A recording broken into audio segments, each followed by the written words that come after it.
Bonjour à toutes et à tous, bienvenue sur la chaîne, je suis Loyan, vous êtes sur une de mes chaînes et ici je vous raconte des histoires que j'écris et que j'interprète du coup, donc ce sont entre guillemets mes œuvres, même si c'est peut-être un peu audacieux d'appeler ça des œuvres, enfin chacun son truc. Mon milieu, c'est le milieu artistique.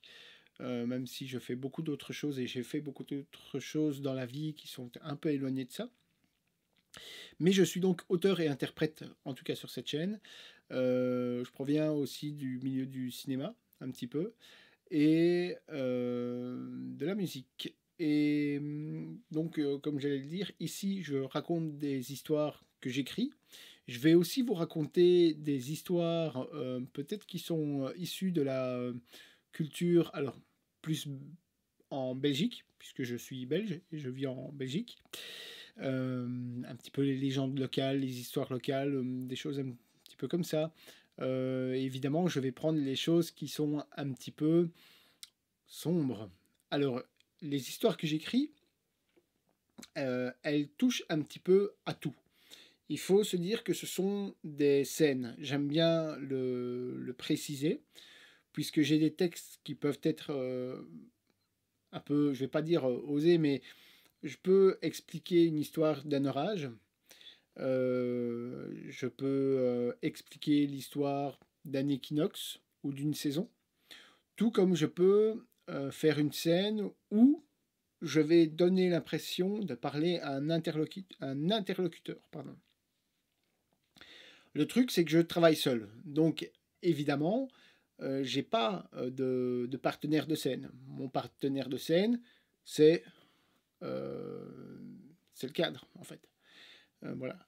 Quand je filme, je regarde l'objectif. Point. Et c'est ça mon partenaire, entre guillemets. Donc il n'y a pas de partenaire. Euh, mais il faut rester sur le... Comment? C'est la création artistique, c'est de la création scénique, c'est de la création d'histoire. Voilà. Donc ça touche un peu à tout. J'aime bien aussi faire des histoires un petit peu sombres. J'écris des histoires qui sont courtes, puisque là c'est principalement des formats qui font un peu plus d'une minute. Je trouve ça un petit peu court, c'est un petit peu frustrant pour moi.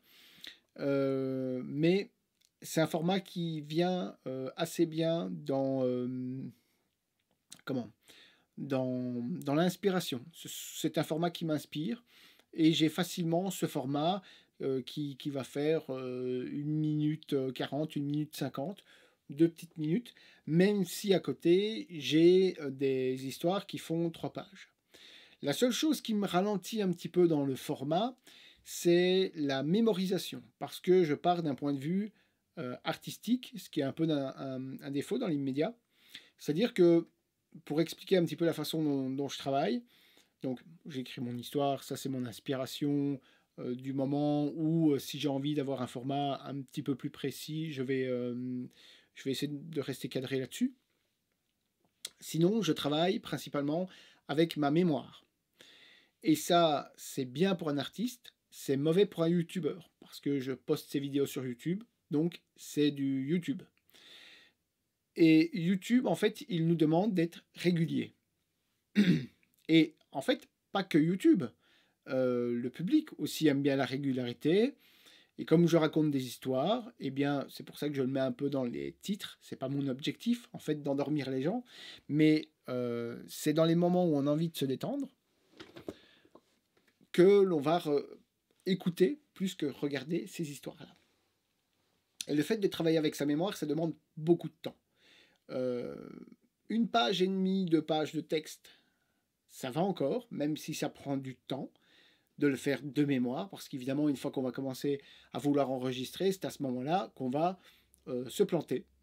Il faut faire la bonne prise en essayant d'avoir les meilleures intentions possibles. Et là, je vais faire une parenthèse sur l'environnement dans lequel je travaille, parce que ça me semble important de l'expliquer. C'est pas pour me plaindre, mais voilà, il faut mettre un petit peu les choses au clair. Alors, comme je le disais, j'ai fait beaucoup de choses dans le passé, avant le milieu artistique, que je fais encore un petit peu pour moi. Mais surtout, je suis une personne dans la campagne. J'adore ça. j'aime beaucoup la campagne, je suis très heureux d'y vivre, à un détail près. Je suis dans un des seuls bouts de rue de mon village où il y a autant de bordel. Et du bordel, j'en fais pas mal aussi quand je suis à l'extérieur. Par exemple, je me chauffe au bois, donc je dois couper mon bois. Je bricole beaucoup, quand je sais. Mais l'ennui, c'est que mon bout de rue, je suis vraiment en bout de rue, hein. Il y a une maison qui est décalée de quelques mètres par rapport à là où je vis. Il y a une autre maison à côté, et puis il n'y a plus rien. Ce sont des champs. Enfin, ce sont des prairies. Et puis après des champs. Donc, il n'y a pas grand-chose. Seulement, un petit peu en face de là où je filme, juste en face, un peu plus bas, et encore un peu plus bas, et encore 100 mètres plus bas, il y a pas mal d'activités. Et donc, il y a beaucoup de gens qui arrivent dans ce bout de rue ou qui doivent passer par ce bout de rue. C'est une rue aussi qui relie la petite ville où je suis et un autre village. Il y a pas mal d'activités, donc en fait, il y a beaucoup de bruit à certains moments. Et il y a des moments en journée où je voudrais pouvoir tourner, parce que c'est au moment où on est le plus en forme d'un point de vue mémoire. C'est pas quand tu fatigues, c'est pas quand tu viens de te réveiller, parce qu'il faut articuler. Et l'articulation, il faut avoir soit la voix éveillée, soit la voix qui s'endort pas et qui fatigue pas. Alors j'ai un petit problème, à force de répéter et de refaire les scènes plusieurs fois, j'ai des bâillements. Alors ça c'est un problème technique d'un point de vue travail vocal. J'ai essayé des exercices, le meilleur exercice qui passe, c'est de travailler mes textes. Le problème c'est quand je le fais trop, j'ai des crises de bâillements. Voilà, c'est con, mais c'est comme ça. L'ennui, c'est que si je dois recommencer trop mes prises, ça peut me gêner. Donc quand il y a trop de bazar, soit j'essaye de tourner et de me faufiler entre les bruits et les petits malins qui klaxonnent, et plus je dois recommencer, non seulement c'est frustrant, on se déconnecte un petit peu des intentions, et puis on peut avoir la voix qui sature. C'est comme quand on fait des lives de plusieurs heures, ça fatigue la voix. Sauf qu'on ne travaille pas un texte à ce moment-là. Quand je fais une scène, je travaille mon texte. Et j'ai aussi la joie d'être dans un couloir aérien d'une base militaire. Et ça, c'est vraiment problématique, parce que c'est toute la semaine, jusqu'à 20h30, ça commence dès le matin, et il n'y a pas que les avions militaires, il y a aussi les petits aérodromes, donc les Cessna, etc., qui passent assez bas. Parfois, quand j'ai le temps, j'essaie de les filmer, et ça passe juste au-dessus de la propriété, juste au-dessus de la rue. Ça serait même un peu plus loin, ça s'entend de trop, et la pièce où je suis n'est pas suffisamment bien isolée. J'essaye de l'isoler pour avoir une acoustique convenable, mais le bruit trop important à l'extérieur, je me le bouffe. Et donc, comme je le disais, quand il y a beaucoup de mouvements dans la rue, ça s'entend. Et le dimanche, il ne faut pas que je compte sur certaines personnes pour ne pas faire de bruit, parce qu'il y en a aussi. Alors j'en ai fait beaucoup à une époque, mais ça n'impactait pas leur travail. Moi, mon objectif, c'est de faire du contenu artistique et créatif sur YouTube de différentes manières, et donc ça passe par de l'image. Et qui dit image, dit son. C'est peut-être un petit peu long à expliquer, mais je voulais mettre ça dans le contexte de la chaîne, parce que c'est ce qui me ralentit depuis plusieurs mois, et c'est ce qui peut me ralentir dans la production des vidéos. Il faut que je sois suffisamment en forme pour travailler un texte comme ça. Ou alors, et c'est pour ça que j'expliquais que je travaille de mémoire et que c'est un peu handicapant pour moi, quand j'ai si je veux faire une histoire par semaine et que je fais tout de mémoire, quand j'ai 3 ou 4 pages, ça prend plus de temps parce qu'il faut être concentré. Et comme je viens de le dire, il y a beaucoup de bordel, donc la concentration, je peux me la mettre là où je pense. Et encore plus au moment de tourner, parce que tu suspectes toujours qu'il y ait du bordel. Donc quand je fais des vidéos comme maintenant où c'est une vidéo de présentation, il n'est pas impossible que malheureusement pour moi, il y a un avion qui passe. Alors soit je coupe, mais dans une histoire, je ne peux pas couper aussi facilement que ça. Et donc il y a l'aspect technique. L'aspect technique, il faudrait que je l'améliore. Et là, éventuellement, pour ceux qui vont apprécier les histoires, je voudrais bien avoir votre retour, parce que j'hésite entre deux choses. Soit l'utilisation d'un prompteur, comme beaucoup beaucoup de youtubeurs utilisent quand il y a des sujets précis à connaître. Et c'est compréhensible d'utiliser un prompteur. Moi, je n'aime pas ça, techniquement. Ça devient très impersonnel. Mais d'un point de vue mémoire, ça soulage. Et d'un point de vue temps aussi. Et comme je le disais, la régularité, c'est la clé de tout sur YouTube. Et puis, ça libère du temps pour travailler sur tes projets plus conséquents aussi, qui demandent du temps de préparation. Et c'est le but. Donc, ça me libérerait du temps, le temps d'étude des textes. C'est un peu plus impersonnel, comme je le disais, parce qu'un acteur, travail que j'ai fait, ou du théâtre, quand je faisais du théâtre, ou du spectacle médiéval, quand je faisais du spectacle médiéval, on connaît nos textes par cœur, entre guillemets. C'est-à-dire qu'au théâtre, on a des souffleurs. Quand tu as 16 ans, quand j'ai commencé le théâtre, j'avais 16 ans, je connaissais les textes par cœur, c'était nickel, j'avais beaucoup moins de choses à penser dans la vie. Aujourd'hui, j'ai beaucoup de choses à penser dans la vie, dont les avions qui passent. Les avions qui passent. Et tout ça, ça embrouille un petit peu l'esprit. Et ça coince un peu. Ou alors, la possibilité, c'est de lire mes feuilles ou un livre, éventuellement, pour gagner du temps. Même si, encore une fois, je trouve que c'est la tricherie, on n'a pas le contact avec l'objectif, même si j'hésite, parce que parfois je regarde des vidéos où les gens regardent autre chose, regardent un écran pour lire un article, ou regardent un livre ou un objet, je trouve pas ça gênant. D'autant plus que ce type de vidéo, les histoires que je raconte, c'est bien quand il y a un petit jeu scénique, parce que je vais être un petit peu plus expressif.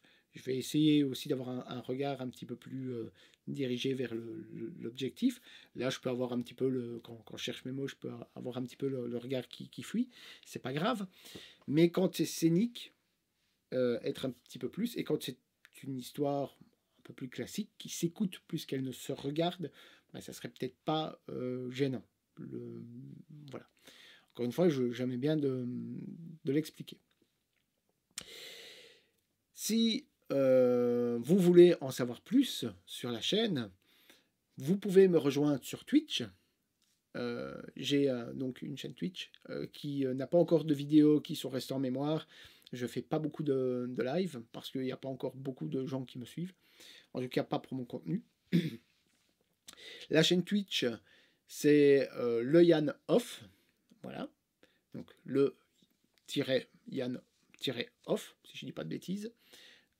Et il y a aussi un compte Instagram qui, alors là j'ai une hésitation, normalement c'est Follow Yann Le. Follow Yann Le parce que c'était le nom d'une de mes premières chaînes YouTube. Qui ne me plaisait pas, elle est encore vivante, elle ne s'appelle plus comme ça. Elle est encore vivante, mais voilà, je mets pas beaucoup de contenu dessus.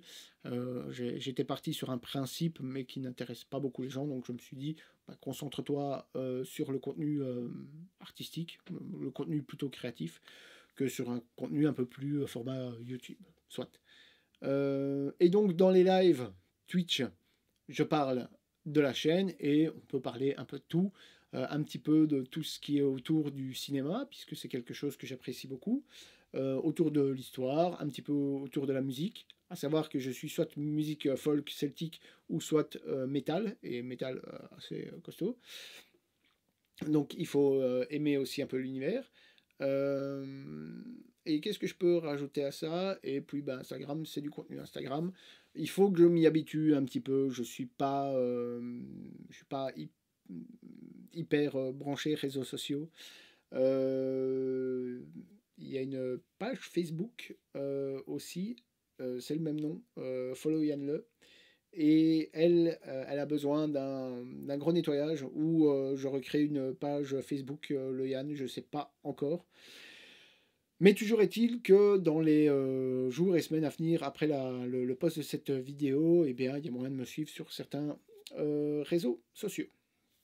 Alors, Twitter, avant qu'on me pose la question, Twitter, j'hésite.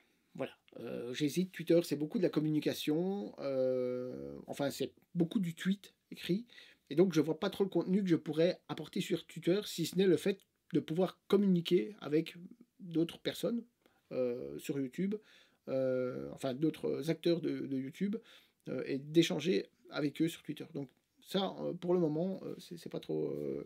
faut que j'y regarde. En fait, non, je vais y regarder une fois que je coupe ça pour faire une page Twitter. Et puis voilà pour les réseaux sociaux. Donc, récapitulatif, histoire écrite, histoire un petit peu folklore belge. Je parlerai aussi de temps en temps d'autres projets qui se font en d'autres lieux et en d'autres temps. La chaîne Twitch, le Yann Off, Instagram, le Yann. Voilà.